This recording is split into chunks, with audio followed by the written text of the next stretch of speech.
Leitura do livro Hábitos Atômicos, um método fácil e comprovado de criar bons hábitos e se livrar dos maus. James Clear. A quarta lei, torne-o satisfatório. Capítulo 15, intitulado A regra da mudança de comportamento. No final dos anos 1990, um funcionário de saúde pública chamado Stephen Luby deixou sua cidade natal de Omaha, Nebraska, e comprou uma passagem só de ida para Karachi, Paquistão. Karachi era uma das cidades mais populosas do mundo. Em 1998, mais de 9 milhões de pessoas a chamavam de lar. Era o centro econômico do Paquistão e um eixo de transporte com alguns dos aeroportos e portos marítimos mais ativos da região. Nas áreas comerciais da cidade, você encontra todas as comodidades urbanas padrão e movimentadas ruas centrais. Mas Karachi também era uma das cidades menos habitáveis do mundo. Mais de 60% dos moradores de Karachi viviam em loteamentos clandestinos e favelas. Esses bairros densamente povoados eram repletos de casas improvisadas, feitas de tábuas velhas, blocos de concreto e outros materiais descartados. Não havia sistema de coleta de lixo, rede elétrica, nem abastecimento de água potável. Quando secas, as ruas eram uma combinação de poeira e lixo. Quando molhadas, se tornavam um poço lamacento de esgoto. Colônias de mosquitos prosperavam em poças de água estagnada e crianças brincavam em meio ao lixo. As condições insalubres levavam à disseminação de enfermidades e doenças. Fontes de água contaminada causavam epidemias de diarreia, vômitos e dor abdominal. Quase um terço das crianças que viviam lá eram desnutridas. Com tantas pessoas exprimidas em um espaço tão pequeno, vírus e infecções bacterianas se espalhavam rapidamente. Foi essa crise de saúde pública que levou Stephen Luby ao Paquistão. Luby e sua equipe perceberam que, em um ambiente com saneamento deficiente, o simples hábito de lavar as mãos poderia fazer uma diferença real na saúde dos moradores. Mas logo descobriram que muitas pessoas já sabiam que lavar as mãos era importante. No entanto, apesar desse conhecimento, muitos moradores lavavam as mãos de maneira descuidada. Algumas pessoas simplesmente passavam as mãos na água rapidamente. Outros só lavavam uma das mãos. Muitos simplesmente se esqueciam de lavar as mãos antes de preparar a comida. Todos disseram que lavar as mãos era importante, mas poucas pessoas criaram um hábito. O problema não era o conhecimento, o problema era consistência. Foi quando Luby e sua equipe fizeram uma parceria com a Procter & Gamble para abastecer o bairro com o sabão Safeguard. Comparado com sua barra de sabão padrão, usar o Safeguard era uma experiência mais agradável. No Paquistão, o Safeguard era um sabonete premium, disse-me Luby. Os participantes do estudo costumavam mencionar o quanto gostavam da experiência. O sabonete espumava facilmente e as pessoas conseguiam espalhar a espuma por toda a mão. Ele cheirava muito bem. Instantaneamente, a lavagem das mãos tornou-se um pouco mais prazerosa. Eu vejo o objetivo da promoção da lavagem correta das mãos não como uma mudança de comportamento, mas como adoção de hábitos, disse Luby. É muito mais fácil para as pessoas adotarem um produto que forneça um forte sinal sensorial positivo, por exemplo, o creme dental com sabor de menta, do que adotar um hábito que não forneça um feedback sensorial agradável, como o uso do fio dental. A equipe de marketing da Procter & Gamble discutiu a necessidade de criar uma experiência positiva de lavagem das mãos. Em poucos meses, os pesquisadores viram uma mudança rápida na saúde das crianças na vizinhança. A taxa de diarreia caiu 52%, a de pneumonia 48% e impetigo, uma infecção bacteriana de pele, em 35%. Os efeitos de longo prazo foram ainda melhores. Voltamos a algumas das famílias em Karachi 6 anos depois, disse Milube. Mais de 95% dos lares que receberam gratuitamente o sabonete e foram incentivados a lavar as mãos tinham um local para lavar as mãos com água e sabão disponível quando a equipe de estudo retornou. Não havíamos fornecido sabonetes ao grupo de intervenção por mais de 5 anos, mas durante o experimento eles se tornaram tão habituados a lavar as mãos que mantiveram a prática. Foi um exemplo poderoso da quarta e última lei da mudança de comportamento. Torne-o satisfatório. É mais provável repetirmos um comportamento quando a experiência é satisfatória. É perfeitamente lógico sentimentos de prazer, até mesmo os menores, como lavar as mãos, como um sabão que cheira bem e tem muita espuma. São sinais que dizem ao cérebro: isso é bom. Faça isso novamente da próxima vez. O prazer ensina ao seu cérebro que vale a pena lembrar e repetir o comportamento. Vejamos a história da goma de mascar. O chiclete foi vendido comercialmente ao longo dos anos 1800, mas só se tornou um hábito mundial depois que a Wrigley o lançou em 1891. As primeiras versões eram feitas de resina relativamente insossas, mastigáveis, mas não saborosas. A Wrigley revolucionou a indústria ao adicionar sabores como menta e frutas, o que tornou o produto saboroso e agradável de usar. Então, eles deram um passo adiante e começaram a promover a goma de mascar como uma forma de manter a boca limpa. Os anúncios diziam aos leitores, para refrescar o paladar. Sabores gostosos e uma sensação de boca fresca forneciam pequenos pedaços de reforço imediato e tornavam o produto satisfatório para o uso.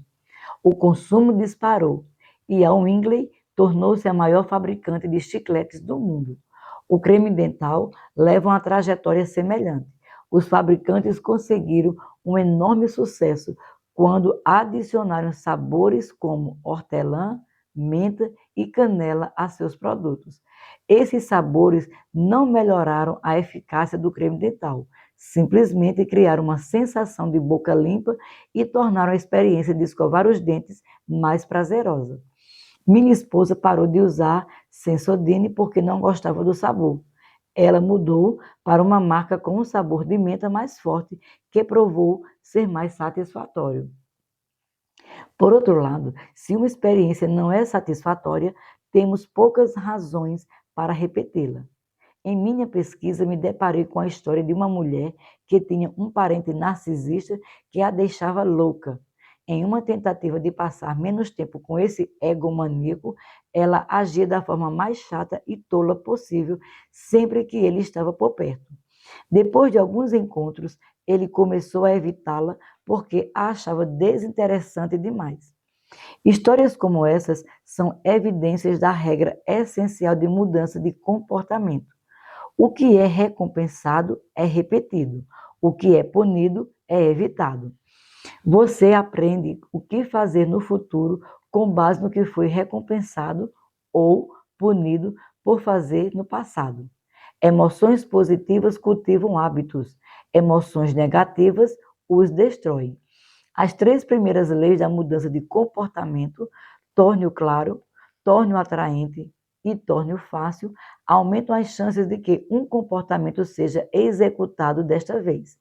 A 4ª lei da mudança de comportamento, torne-o satisfatório, aumenta as chances de que um comportamento se repita da próxima. Isso completa o ciclo de hábitos, mas há um segredo. Nós não estamos procurando por qualquer tipo de satisfação, estamos à procura de satisfação imediata. O descompassado entre a recompensa imediata e a tardia. Imagine que você é um animal que vaga pelas planícies da África. uma girafa, um elefante ou um leão. Em qualquer dia, a maioria de suas decisões tem um impacto imediato. Você está sempre pensando no que comer, onde dormir ou como evitar um predador. Está constantemente focado no presente ou no futuro muito próximo. Vive no que os cientistas chamam de ambiente de recompensa imediata, porque suas ações proporcionam instantaneamente resultados claros e imediatos. Agora volte para o seu eu humano. Na sociedade moderna, muitas das escolhas que você faz hoje não o beneficiam imediatamente. Se fizer um bom trabalho, receberá um cheque de pagamento em algumas semanas. Se você se exercitar hoje, talvez não esteja acima do peso no ano que vem. Se economizar dinheiro agora, talvez tenha o suficiente para a aposentadoria daqui a décadas. Você vive no que os cientistas chamam de ambiente de recompensa tardia, porque pode ter que trabalhar por anos antes que suas ações proporcionem a recompensa pretendida. O cérebro humano não evoluiu para a vida em um ambiente de recompensa tardia. Os primeiros fósseis de humanos modernos, conhecidos como Homo sapiens sapiens, têm aproximadamente 200 mil anos de idade. Esses foram os primeiros humanos a ter um cérebro relativamente semelhante ao nosso. Em particular, o neocórtex, a parte mais nova do cérebro e da região responsável por funções superiores, como a linguagem, tem mais ou menos o mesmo tamanho há 200 mil anos. Você dispõe do mesmo hardware que seus ancestrais paleolíticos. Apenas recentemente, nos últimos 500 anos, a sociedade mudou para um ambiente predominantemente de recompensa tardia em comparação com a idade do cérebro. A sociedade moderna é nova em folha. Nos últimos 100 anos, vimos o surgimento dos automóveis, do avião, da televisão, do computador pessoal, da internet, do smartphone e da Beyoncé. O mundo se transformou muito nos últimos anos, mas a natureza humana, pouco.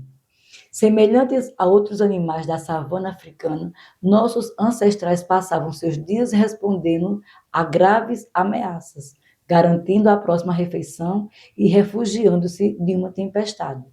Faz sentido atribuir um valor alto na gratificação instantânea.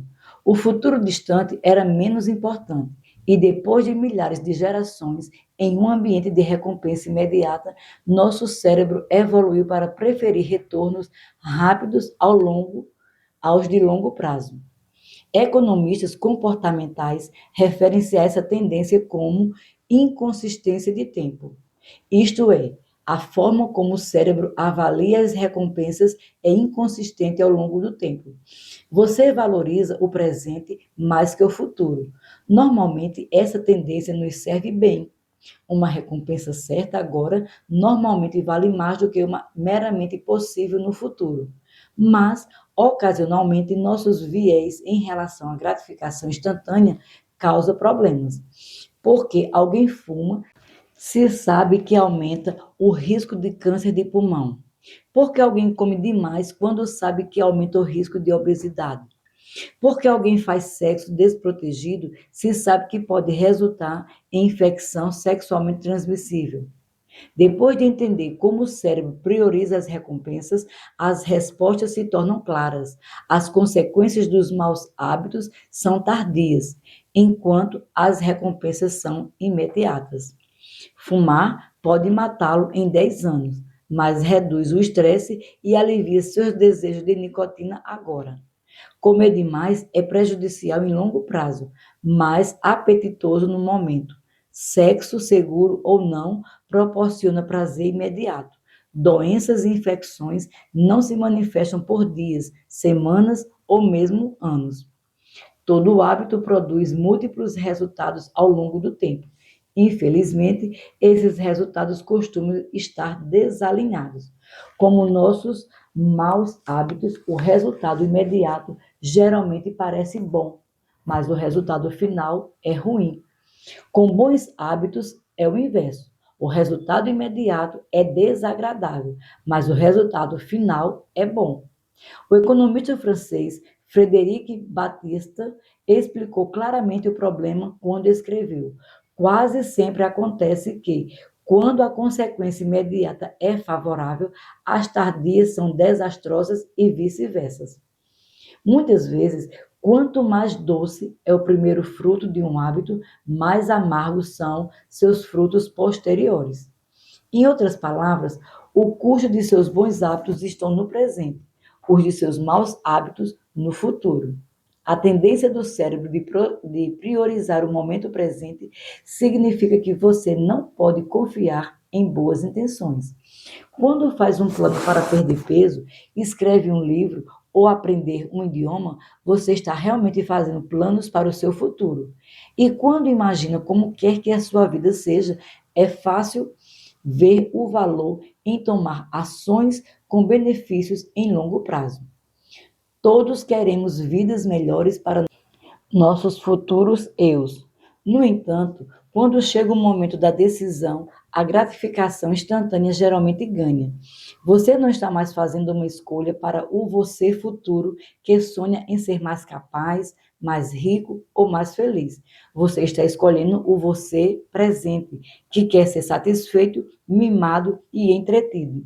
Como regra geral, quanto mais imediato for o prazo que recebe de uma ação, mais fortemente deve questionar se ela se alinha com os seus objetivos de longo prazo.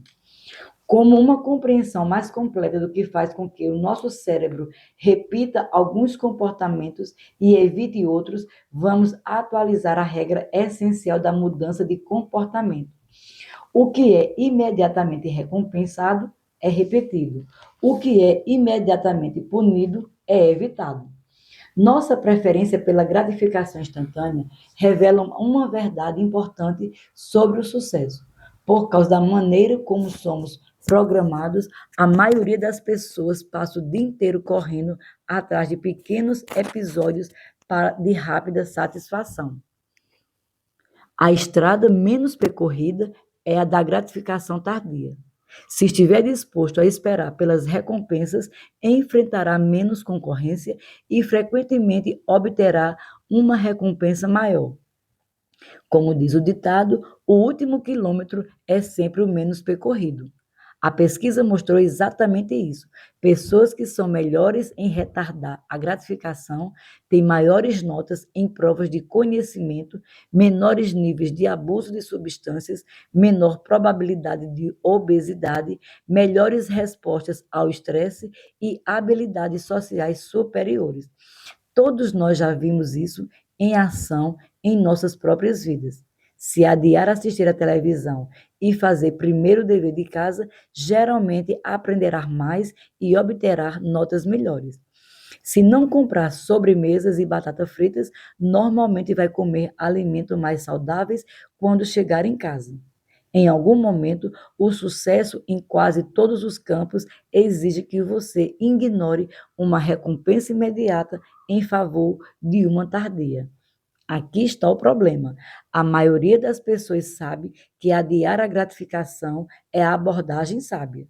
Elas querem os benefícios dos bons hábitos, ser saudáveis, produtivos, estar em paz. Mas esses resultados raramente são a principal preocupação no momento decisivo.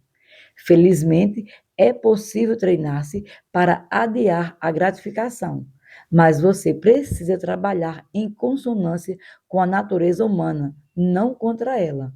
A melhor maneira de fazer isso é adicionar um pouco de prazer imediato aos hábitos que valem a pena em longo prazo e um pouco de dor imediata para aqueles que não trazem recompensas tardias. Como usar a gratificação instantânea a seu favor? O mais importante em adquirir um hábito duradouro é se sentir bem-sucedido, mesmo que seja uma pequena vitória. O sentimento de sucesso é um sinal de que seu hábito e o trabalho valerão a pena. Em um mundo perfeito, a recompensa por um hábito é o próprio hábito. No mundo real, bons hábitos tendem a valer a pena apenas depois de ter lhe proporcionado alguma coisa. No começo, Tudo é sacrifício. Você já foi à academia algumas vezes, mas não está mais forte, mais capaz ou mais rápido, pelo menos não de modo perceptível. Apenas alguns meses depois, quando perder alguns quilos, os seus braços ganharem um pouco de definição, torna-se mais fácil se exercitar por si mesmo. No começo, você precisa de um motivo para permanecer no caminho certo. É por isso que as recompensas imediatas são essenciais. Elas o deixam animado, enquanto as tardias vão se acumulando no plano de fundo. O que estamos realmente falando ao tratar das recompensas imediatas é do fim de um comportamento. O término de qualquer experiência é essencial, porque tendemos a nos lembrar mais dela do que de outras faces.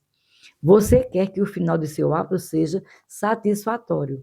A melhor abordagem é usar um reforço que se refere ao processo de usar uma recompensa imediata para aumentar a taxa de um comportamento. O empilhamento de hábitos que abordamos no capítulo 5 vincula seu hábito a um estímulo imediato, tornando claro no início. O reforço vincula seu hábito a uma recompensa imediata, o que torna satisfatório no final. O reforço imediato pode ser especialmente útil ao lidar com hábitos de evitação, que são os comportamentos que você quer parar de fazer. Pode ser um desafio manter hábitos como não fazer compras frívolas ou não beber álcool este mês, porque nada acontece quando se deixa de beber no happy hall ou não se compra aquele par de sapatos. Pode ser difícil sentir-se satisfeito quando não há uma ação em primeiro lugar. Tudo o que está fazendo é resistir à tentação e não há muita satisfação nisso. Uma solução é inverter a situação. Você precisa tornar a evitação visível. Abra uma conta poupança e a nomeie como algo que deseja comprar. Talvez jaqueta de couro. Sempre que quiser evitar gastar em alguma coisa, coloque a mesma quantia de dinheiro na conta. Não tomou café de manhã? Transfira $20. Deixou de assistir a Netflix por um mês? Transfira mais 30. É como criar um programa de fidelidade para você. A recompensa imediata de se ver poupando dinheiro para a jaqueta de couro parece muito melhor do que a privação. Você está fazendo com que seja gratificante não fazer nada. Um dos melhores leitores e sua esposa usaram uma configuração semelhante. Eles queriam parar de comer fora e começar a cozinhar mais juntos. Eles nomearam sua conta poupança como viagem à Europa. Sempre que deixavam de ir a um restaurante, transferiam $50 para essa conta. No final do ano, eles tinham juntado dinheiro para as férias. Vale a pena notar que é importante selecionar recompensas de curto prazo que fornecem seu senso de identidade e não aquelas que o contrariam. Comprar uma jaqueta nova é bom se você está tentando perder peso ou ler mais livros, mas não funciona se está tentando equilibrar o orçamento e economizar dinheiro. Em vez disso, tomar um banho de espuma ou passear tranquilamente é um bom exemplo de se recompensar com o tempo livre, que se alinha com seu objetivo final de maior liberdade e independência financeira. Da mesma forma, se sua recompensa por se exercitar for comer uma tigela de sorvete, você está depositando votos para identidades conflitantes, o que é perda de tempo. Em vez disso, talvez sua recompensa seja uma massagem, que é um tanto um luxo quanto um voto para cuidar do seu corpo. Agora, a recompensa de curto prazo está alinhada com sua visão de longo prazo de ser uma pessoa saudável. Em certo ponto, conforme as recompensas intrínsecas, como melhor humor, mais energia e estresse reduzido, produzirem efeito, você se tornará menos preocupado em buscar a recompensa secundária. A identidade em si se tornará o reforço. Você repete a ação porque está em consonância com a sua identidade e é bom ser você. Quanto mais um hábito se torna parte de sua vida, menos você precisa de incentivo externo para seguir adiante. Incentivos podem criar um hábito, mas é a identidade que o sustenta. Com isso em mente, leva tempo para as evidências se acumularem e uma nova identidade surgir. O reforço imediato ajuda a manter a motivação em curto prazo, enquanto você espera pela recompensa de longo prazo. Em resumo, um hábito precisa ser agradável para durar. Pequenos reforços, um sabonete cheiroso, uma pasta de dente refrescante ou juntar US$ 500 na sua conta poupança podem oferecer o prazer imediato de que você precisa para desfrutar de um hábito. E a mudança é fácil quando é agradável. Resumo do capítulo. A quarta lei da mudança de comportamento é: torne-o satisfatório. É mais provável repetirmos um comportamento quando a experiência é satisfatória. O cérebro humano evolui para priorizar recompensas imediatas em detrimento das tardias. A regra essencial da mudança do comportamento é: o que é imediatamente recompensado é repetido. O que é imediatamente punido é evitado. Para criar um hábito, você precisa se sentir imediatamente bem-sucedido, mesmo que seja uma pequena vitória. As três primeiras leis da mudança de comportamento, torne-o claro, torne-o atraente e torne-o fácil, aumenta as chances de que um comportamento seja executado desta vez. A quarta lei da mudança de comportamento, torne-o satisfatório, aumenta as chances de que um comportamento seja repetido na próxima. Capítulo 16. Como manter os bons hábitos todos os dias. Em 1993, um banco em Abbotsford, Canadá, contratou um corretor de bolsa de 33 anos chamado Trent Dismirdy. Abbotsford era um subúrbio relativamente pequeno, à sombra da vizinhança. Vancouver, onde a maioria dos grandes negócios acontecia. Dada a localização e o fato de Dismirdy ser novato, ninguém esperava muito dele. Mas ele progrediu rapidamente graças a um simples hábito diário. Dismirdy começava cada manhã com 2 potes em sua mesa, um contendo 120 clipes de papel, o outro vazio. Assim que ele se instalava todos os dias, fazia uma ligação de vendas. Imediatamente depois, movia um clipe do pote cheio para o vazio e o processo recomeçava. Todas as manhãs eu começava com 120 clipes de papel em um pote e continuava fazendo ligações até que todos fossem transferidos para o segundo pote. Ele me disse. Dentro de 18 meses, Dismid gerava uma receita de 5 milhões para a empresa. Com 24 meses de casa, ele ganhava 75 mil dólares por ano, o equivalente a 125 mil atualmente. Não muito tempo depois, ele conseguiu um emprego ganhando 6 dígitos em outra empresa. Gosto de me referir a essa técnica como estratégia do clipe de papel e, ao longo dos anos, ouvi histórias de leitores que a empregavam de várias maneiras. Uma mulher transferia um grampo de um recipiente para o outro sempre que escrevia uma página de seu livro. Outro homem movia uma bolinha de gude de uma caixa para outra depois de cada série de flexões. Fazer progressos é satisfatório e as medições visuais. Como mover clipe de papel, grampos de cabelo ou bolinhas de gude fornecem evidências claras de seu progresso. Como resultado, elas reforçam seu comportamento e proporcionam um pouco de satisfação imediata a qualquer atividade. A medição visual tem muitos tipos: diários de alimentação, registros de treino, cartões de fidelidade perfurados, a barra de progresso em um download de software, até mesmo a quantidade de páginas em um livro. Mas talvez a melhor maneira de medir seu progresso seja usar um rastreador de hábitos. Como manter seus hábitos nos trilhos? O rastreador de hábitos é uma maneira simples de avaliar se o hábito foi criado. O formato mais básico é pegar um calendário e riscar a cada dia que cumprir sua rotina.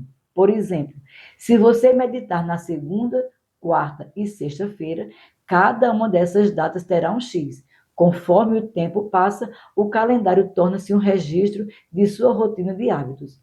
Inúmeras pessoas criam registros para rastrear seus hábitos, mas talvez o mais famoso tenha sido Benjamin Franklin. Começando aos 20 anos, Franklin carregava um livrinho por onde andava e o usava para rastrear 13 virtudes pessoais. Essa lista incluía metas como: não perca tempo, sempre esteja engajado em algo útil e evite conversas insignificantes.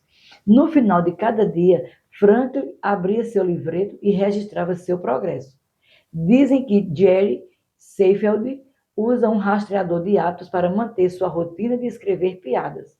No documentário Comedian, ele explica que seu objetivo é simplesmente nunca quebrar a corrente de escrever piadas todos os dias. Em outras palavras, ele não está focado na qualidade da piada em particular ou no quanto se sente inspirado. Seu foco é apenas estar presente e aumentar sua corrente. Não quebre a corrente. É um mantra poderoso. Não quebre a corrente de ligações de venda e você construirá uma carteira de negócios de sucesso. Não quebre a corrente de exercícios e entrará em forma mais rápido do que imagina. Não quebre a corrente de criar todos os dias e acabará com um portfólio impressionante. O rastreamento de hábitos é um método poderoso, pois potencializa múltiplas leis da mudança de comportamento. Ele torna, ao mesmo tempo, o comportamento claro, atraente e satisfatório. Vamos detalhar cada um desses benefícios. Benefícios 1. O rastreamento de hábitos é claro. Registrar sua última ação estabelece um gatilho que pode iniciar a próxima. O rastreamento de hábitos cria naturalmente uma série de sinais visuais, como um X no seu calendário ou na lista de refeições em seu diário de alimentação. Ao olhar para o calendário e perceber a corrente, você será lembrado a agir novamente. Pesquisas mostram que as pessoas que rastreiam seu progresso em metas, como perder peso, parar de fumar e baixar a pressão arterial, têm mais chances de melhorar do que aquelas que não o fazem. Um estudo com mais de 1.600 pessoas descobriu que aquelas que mantinham um diário de alimentação perdiam o dobro do peso daqueles que não o faziam. O simples ato de rastrear um comportamento pode desencadear o desejo de mudá-lo. O rastreamento de hábitos também o mantém honesto. A maioria de nós tem uma visão distorcida do próprio comportamento.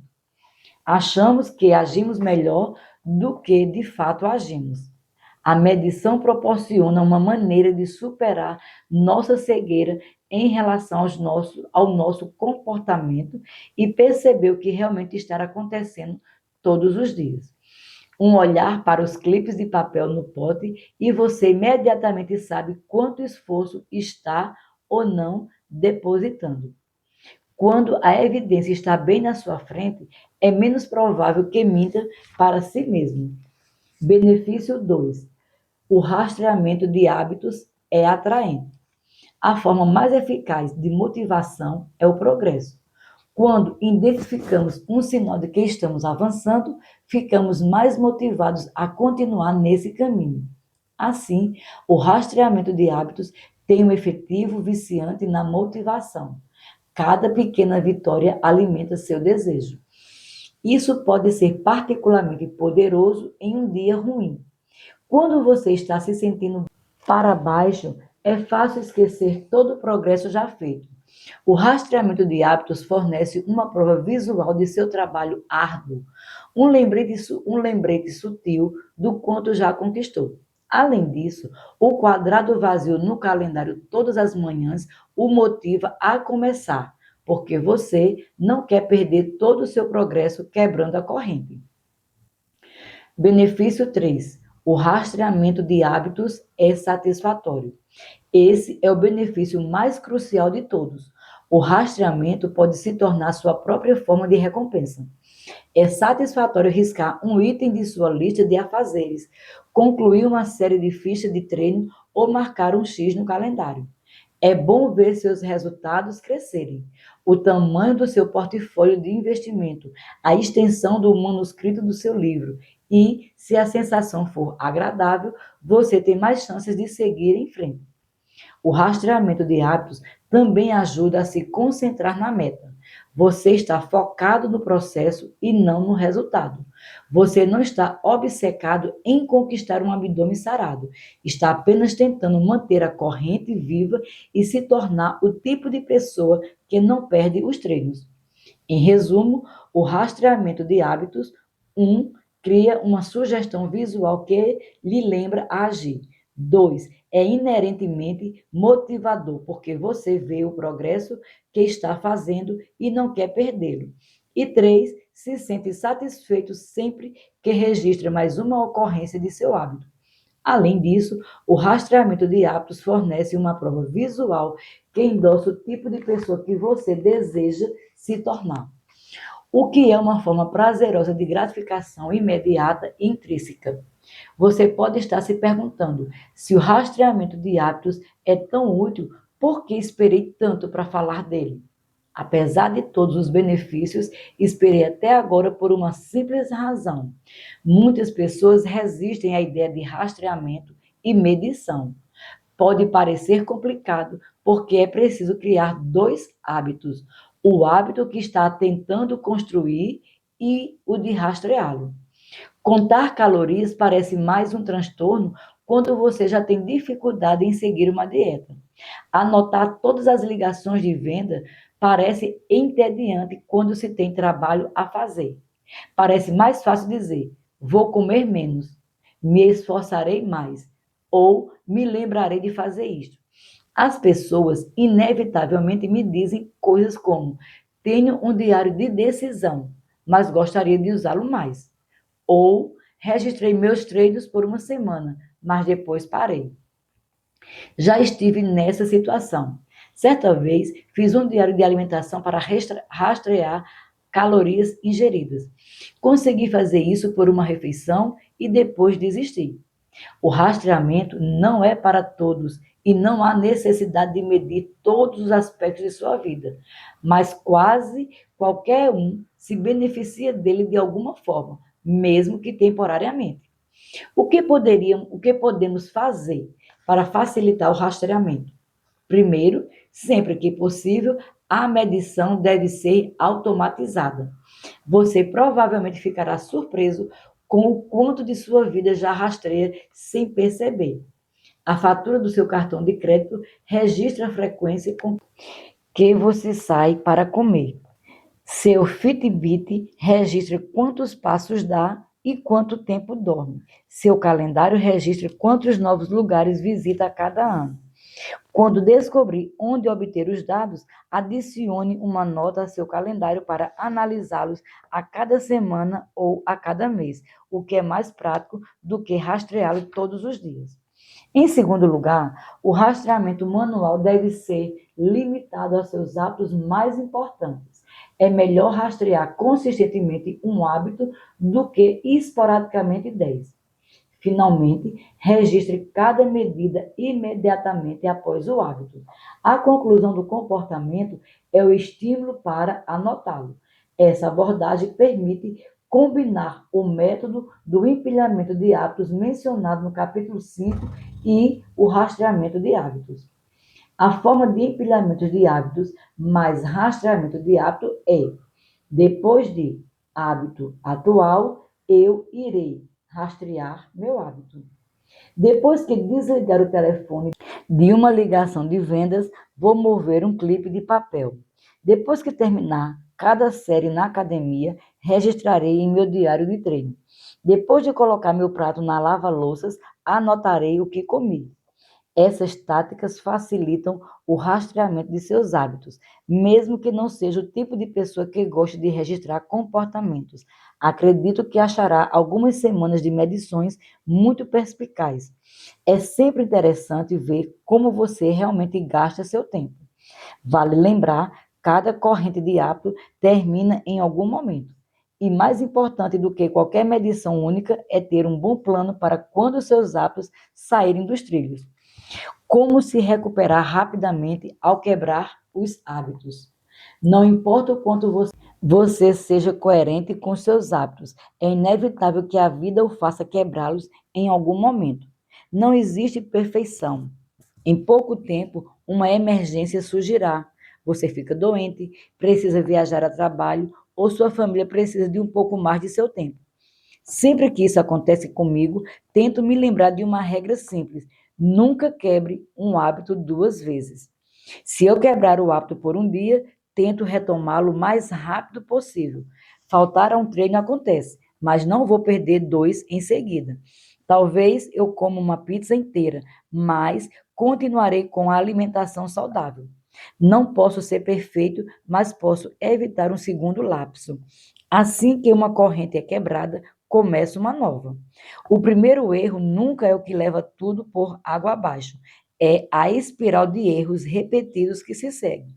Quebrar um hábito uma vez é um acidente, duas vezes é o começo de um novo hábito.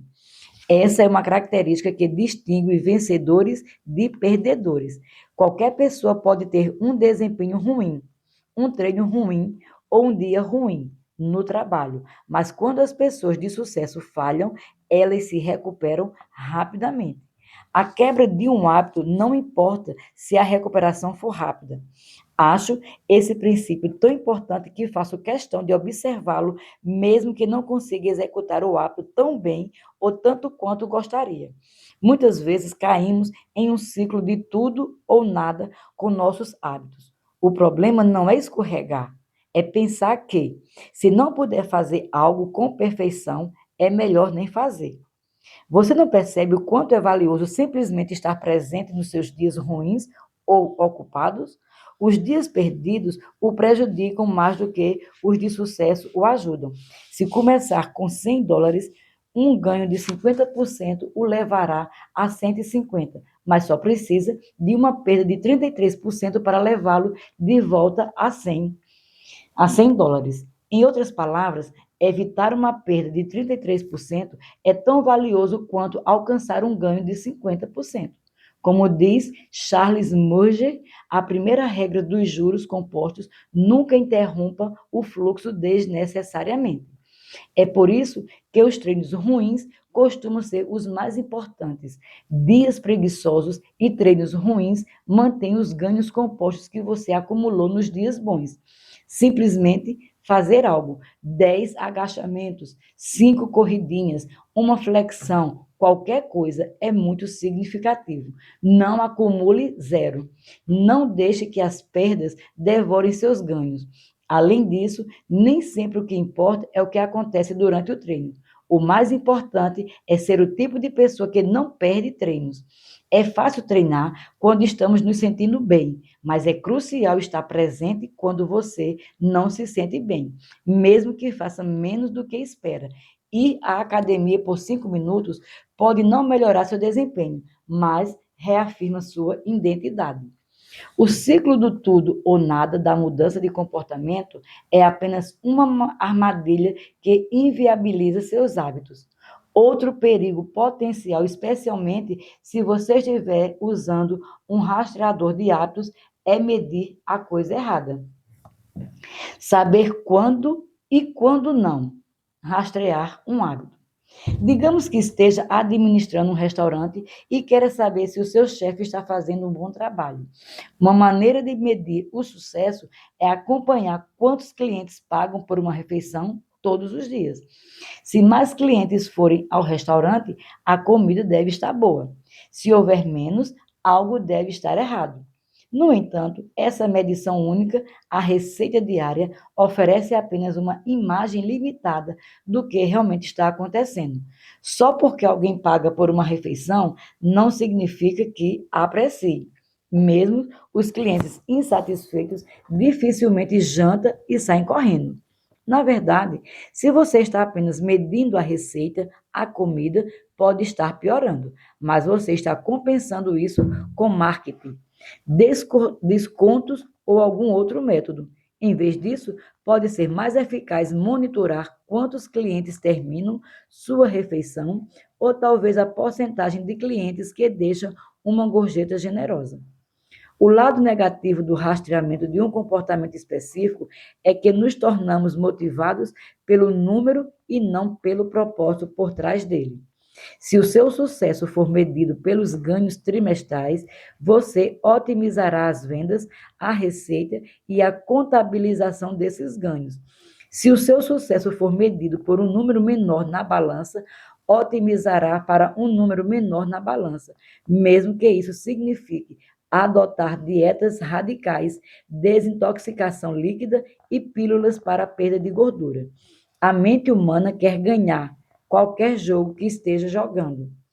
Essa armadilha é evidente em muitas áreas da vida. Nós nos concentramos em trabalhar longas horas em vez de fazer um trabalho significativo. Nós nos preocupamos mais em alcançar 10.000 passos do que com a saúde. Ensinamos a gabaritar testes padronizados em vez de enfatizar o aprendizado, a curiosidade, o pensamento crítico. Em suma, otimizamos para o que medimos. Quando escolhemos a medida errada, obtemos o comportamento errado. Isso, às vezes, é chamado de lei de Goddard, batizado em homenagem ao economista Charles Goodhart. O princípio afirma: quando uma medida se torna o alvo, ela deixa de ser boa. A medição só é útil quando serve de diretriz e acrescenta contexto a uma imagem maior, não quando ela o consome. Cada número é simplesmente um pequeno feedback no sistema geral. Em nosso mundo movido pelos dados, tendemos a supervalorizar números e subestimar qualquer coisa efêmera, abstrata e difícil de quantificar. Pensamos erroneamente que os fatores que podemos medir são os únicos que existem, mas só porque é capaz de medir algo não significa que aquilo seja o mais importante. É só porque não consegue medir alguma coisa não significa que não seja importante. É crucial manter o rastreamento de hábitos em seu devido lugar. Pode ser satisfatório registrar um hábito e acompanhar seu progresso, mas a medição não é a única coisa que importa. Além disso, há muitas maneiras de medir o progresso e às vezes ajuda a mudar o foco para algo totalmente diferente. É por isso que as vitórias medidas longe da balança são eficazes para a perda de peso. O número na balança pode ser teimoso, por isso, se você se concentrar apenas nele, sua motivação diminuirá. Mas você pode anotar que sua pele parece melhor, você acorda mais cedo ou seu impulso sexual aumentou. Todas essas são formas válidas de acompanhar sua melhoria. Se não estivesse sentindo motivado pelo número mostrado na balança, talvez seja a hora de se concentrar em uma medida diferente. Uma que lhe forneça mais sinais de progresso. Não importa como você mede seus avanços, o rastreamento de hábitos oferece uma maneira simples de torná-lo mais satisfatório. Cada medição fornece mais uma evidência de que está se movendo na direção certa e um breve momento de prazer imediato por um trabalho bem feito. Resumo do capítulo. Um dos sentimentos mais satisfatórios é a sensação de progresso. O método do rastreamento de hábitos é uma maneira simples de avaliar se criou um hábito, como marcar um X em um calendário. Ferramentas de rastreamento de hábitos e outras formas visuais de medição podem tornar seus hábitos satisfatórios, fornecendo evidências claras de seu progresso. Não quebre a corrente. Mantenha seu hábito vivo. Não quebre um hábito 2 vezes. Se perder um dia, retome-o o mais rápido possível. Só porque você consegue medir algo, não significa que seja o principal. Capítulo 17, título: Como um parceiro de responsabilidade pode mudar o jogo. Depois de servir como piloto na Segunda Guerra Mundial, Roger Fisher frequentou a Faculdade de Direito de Harvard e passou 34 anos se especializando em negociação e gestão de conflitos. Ele fundou a Harvard Negócios, projeto de negociação de Harvard em tradução livre, e trabalhou com vários países e líderes mundiais em resolução de paz, crises de reféns e compromissos diplomáticos. Mas foi no ano de 1970 e 1980, quando a ameaça da guerra nuclear se intensificou, que Fischer desenvolveu talvez sua ideia mais interessante. Na época, Fischer estava focado em projetar estratégias para impedir uma guerra nuclear e havia notado um fato preocupante. Todo presidente em exercício teria acesso aos códigos de lançamento capazes de matar milhões de pessoas, mas nunca veria ninguém morrer, porque sempre estaria a milhares de quilômetros de distância. Minha sugestão foi bastante simples, escreveu ele em 1981. Coloque esse código nuclear em uma pequena cápsula e implante-o ao lado do coração de um voluntário. Essa pessoa carregaria consigo uma grande e afiada faca de açougueiro e acompanharia o presidente. Se alguma vez o presidente quisesse disparar armas nucleares, a única maneira de fazê-lo seria, primeiro, com as próprias mãos, matar um ser humano. O presidente diria: Jorge, me desculpe, mas dezenas de milhões devem morrer. Ele tem que olhar para uma pessoa de carne e osso e perceber o que é a morte. O que é a morte de um inocente? Sangue no tapete da Casa Branca é a realidade bem diante de seus olhos. Quando sugeri isso a amigos do Pentágono, eles disseram: Meu Deus, isso é terrível. Ter que matar alguém distorceria o julgamento do presidente. Ele pode nunca apertar o botão. Enquanto tratava da quarta lei da mudança de comportamento, discorri sobre a importância de tornar bons hábitos imediatamente insatisfatórios. A proposta de Fischer é uma inversão da quarta lei: torne-o imediatamente insatisfatório. Assim como estamos mais propensos a repetir uma experiência quando o final é satisfatório, também estamos mais propensos a evitar uma experiência quando o final é doloroso. A dor é uma professora eficaz. Se o fracasso é doloroso, ele é lembrado. Se é relativamente indolor, é ignorado. Quanto mais imediato e mais caro for o erro, mais rápido você aprenderá com ele. A ameaça de uma avaliação ruim de seu trabalho força um encanador a fazê-lo bem. A possibilidade de um cliente nunca retornar faz com que os restaurantes sirvam boa comida. O custo de cortar o vaso sanguíneo errado faz com que um cirurgião domine a anatomia humana e corte com cuidado. Quando as consequências são graves, as pessoas aprendem rapidamente. Quanto mais imediata a dor, menor probabilidade do comportamento. Se quiser evitar maus hábitos e eliminar comportamentos não saudáveis, adicionar um custo instantâneo à ação é uma ótima maneira de reduzir sua probabilidade de ocorrência. Repetimos maus hábitos porque eles nos servem de alguma forma e isso os torna difíceis de abandonar. A melhor maneira que conheço para superar essa situação é aumentar a velocidade da punição associada ao comportamento. Não pode haver uma lacuna entre a ação e as consequências. Assim que as ações incorrem em uma consequência imediata, o comportamento começa a mudar. Os clientes pagam suas contas no prazo quando são cobradas multas por atraso. Os alunos comparecem às aulas quando sua nota está vinculada à frequência. Superamos inúmeros obstáculos para evitar um pouco de dor imediata. Obviamente, há um limite para isso. Se você confiará na punição para mudar o comportamento, então a força da punição deve corresponder à força relativa do comportamento que ela está tentando corrigir. Para ser produtivo, o custo da procrastinação deve ser maior que o da ação. Para ser saudável, o custo da preguiça deve ser maior que o do exercício. Ser multado por fumar em um restaurante ou por não reciclar acrescenta consequência a uma ação. O comportamento só muda se a punição for dolorosa o suficiente e aplicada de maneira consistente. Em geral, quanto mais local, tangível, concreta e imediata a consequência, maior é a probabilidade de influenciar o comportamento individual. Quanto mais global, intangível, vaga e tardia, a consequência menor é a probabilidade de influenciar o comportamento individual. Felizmente, há uma maneira direta de adicionar um custo imediato a qualquer mau hábito e criar um contrato de hábito. O contrato de hábito.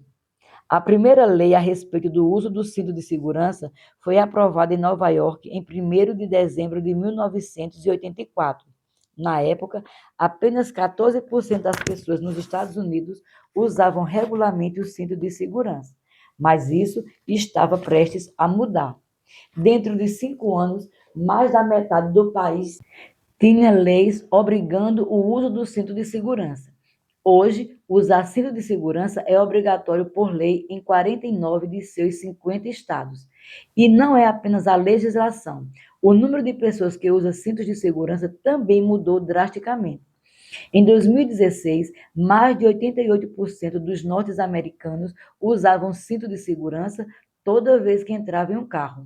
Em pouco mais de 30 anos, houve uma reversão completa nos hábitos de milhões de pessoas. Leis e regulamentos são um exemplo de como o governo pode mudar nossos hábitos, criando um contrato social. Como sociedade, concordamos coletivamente em obedecer a certas regras e em aplicá-los com o grupo. Sempre que uma nova legislação impacta o comportamento, leis do cinto de segurança, proibição de fumar dentro de restaurante, reciclagem obrigatória, é um exemplo de contrato social que molda nossos hábitos. O grupo concorda em agir de uma determinada maneira e, se você se desviar, será punido. Assim como os governos usam leis para responsabilizar os cidadãos, você pode criar um contrato de atos para se manter responsável.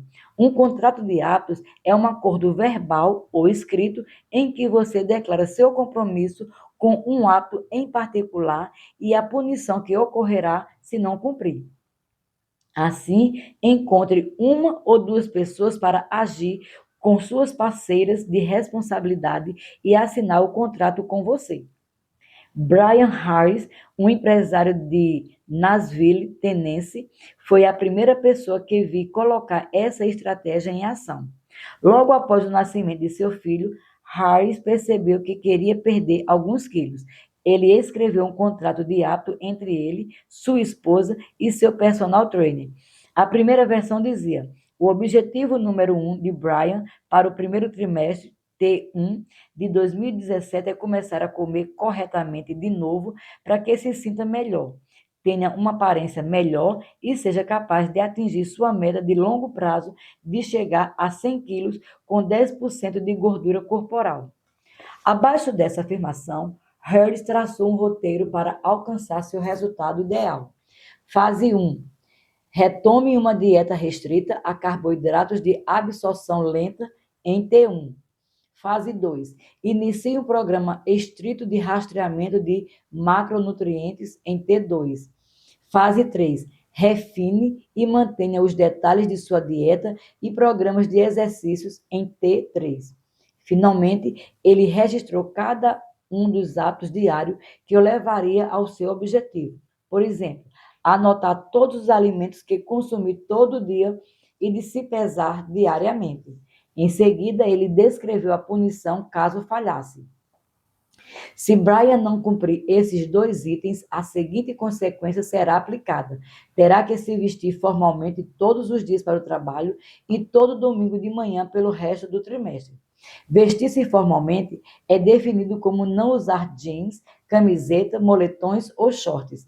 Ele também dará a Joy, seu treinador, $200 para usar como quiser se deixar de anotar um dia no diário de alimentação. No final da página, Harry, sua esposa e seu treinador assinaram o contrato. Minha reação inicial foi que um contrato como esse parecia excessivamente formal e desnecessário, especialmente as assinaturas. Mas Harry me convenceu de que a assinatura do contrato era uma indicação de seriedade. Sempre que pulo esta parte, ele disse: começo a afrouxar quase imediatamente. 3 meses depois, após atingir suas metas para o TI, Harris aprimorou seus objetivos. As consequências também ficaram mais graves. Se ele descumprisse suas metas de ingestão de carboidrato e proteínas, teria que pagar ao treinador $100. E se ele não conseguisse se pesar, teria que dar $500 à sua esposa para usar como ela quisesse. E talvez o mais doloroso, se ele se esquecesse de executar as corridas curtas, teria que se vestir formalmente para o trabalho todos os dias e usar o boné do Alabama Crimson Tide pelo resto do trimestre, um velho rival de seu amado Auburn Tigers. A estratégia funcionou, com a esposa e o treinador atuando como parceiros de responsabilidade e com o contrato de atos esclarecendo exatamente o que fazer a cada dia. Harris perdeu peso. Para tornar os maus hábitos insatisfatórios, sua melhor opção é torná-los dolorosos no momento. Criar um contrato de hábito é uma maneira simples de fazer exatamente isso. Mesmo se você não quiser criar um contrato de hábito formal, ter apenas o parceiro de responsabilidade já é útil. Ao comediante Margaret Cho escreve uma piada ou música todos os dias. Ela faz o desafio, música por dia, com um amigo, o que ajuda os dois a se responsabilizarem, saber que alguém está observando e um poderoso motivador. Você fica menos propenso a procrastinar ou desistir, porque há um custo imediato. Se não cumprir o combinado, talvez essa pessoa o veja como indigno de confiança ou preguiçoso. Você não está apenas deixando de cumprir suas promessas a si mesmo, mas também falhando em cumprir suas promessas para os outros. Esse processo pode ser automatizado.